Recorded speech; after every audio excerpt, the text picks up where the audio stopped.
The Federal Capital Territory Administration (FCTA) has demolished 11 duplexes illegally constructed under high-tension power lines and close to a stream channel in Dutse District of Abuja. The action carried out by the Department of Development Control came after several warnings and stop work notices were ignored by the developers. FCTA correspondent Naomi Hilarebe has details. Earlier this week, the FCTA Department of Development Control led an enforcement operation that resulted in the demolition of 11 duplexes in Dutse District. Director of the Department of Development Control, Town Planner Mukhtar Galadima, who supervised the exercise, said affected buildings were erected despite repeated warnings and the administration's refusal to grant building approval due to safety and environmental risks. So we're here this morning to enforce our notices being served. Yes. It's a statutorily allocated plot to Nigerian police.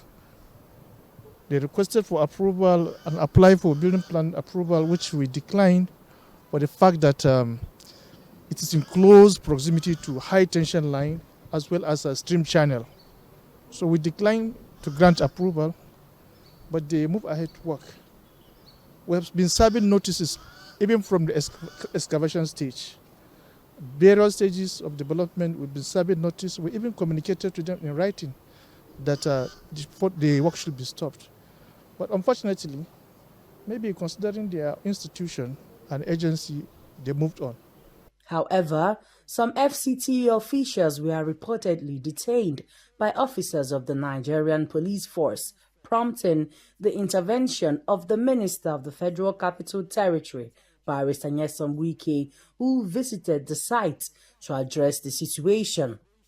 Addressing journalists during the inspection, the minister described the development as unfortunate and a clear violation of safety and planning regulations. No, there's no way they can give approval.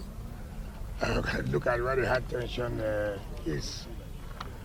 So they gave them to stop. They refused to stop, and then they have to come here for their job to make sure that the buildings are brought down. But they were arrested by the Nigerian police. So I have to come and see things for myself, and all of us have seen. Look at the high tension. How would anybody take such a risk? Assuming that there's not even high tension, the mere fact that the development control refused to give you approval, you cannot take it to your hands and say you must because you have the force. And this is what has brought us here, for me to see things for myself. Earlier, the minister flagged off the collector road C01 in the Institution and Research District, linking the Body of Benches complex to Nile University. During his address, he reaffirmed his administration's commitment to infrastructure renewal and strict enforcement of development control regulations across the nation's capital. Naomi Hilarebe, ADBN News.